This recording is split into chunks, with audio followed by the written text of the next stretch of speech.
The summer offering at the Theatre Guild of Webster Groves was the world premiere of Portrait of Christina, which was written and directed by local playwright and producer Jim Danek.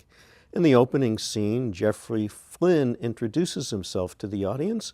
At one time, he had hoped to become an architect. Eventually, he became a successful novelist. In the second scene, real estate agent Lucretia Pope shows Flynn an unusual house.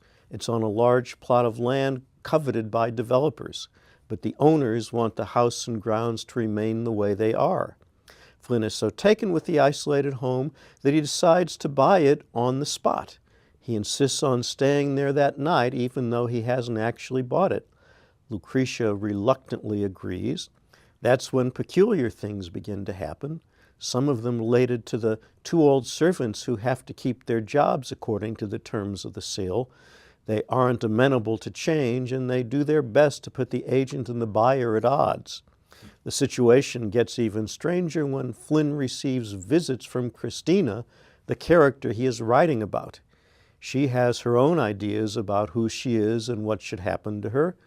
Brad Kinzel gave Flynn an appealing personality and reacted believably as the writer's environment became more baffling and his creation became more independent. Julie Cox was charming and self-possessed as Lucretia Pope.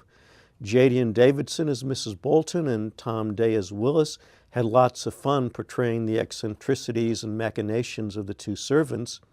Michelle Beczkala captured the willfulness and whimsicality of Christina as she took control of her destiny. At first, Portrait of Christina reminded me of another play about a writer whose work is interrupted in a remote location, 7 Keys to Baldpate. But Danek does not seem to be interested in emulating the tidiness of the George M. Cohan classic. I suspect Portrait of Christina will appeal most strongly to viewers who get a kick out of works like the David Lynch film Mulholland Drive, where the flights of fancy just keep soaring. Well, thank you. Much clearer hearing you discuss it than I got watching the play itself. It was confusing, as you say, but very good comparisons that you point out there. And I do think the actors handled it well. Yeah.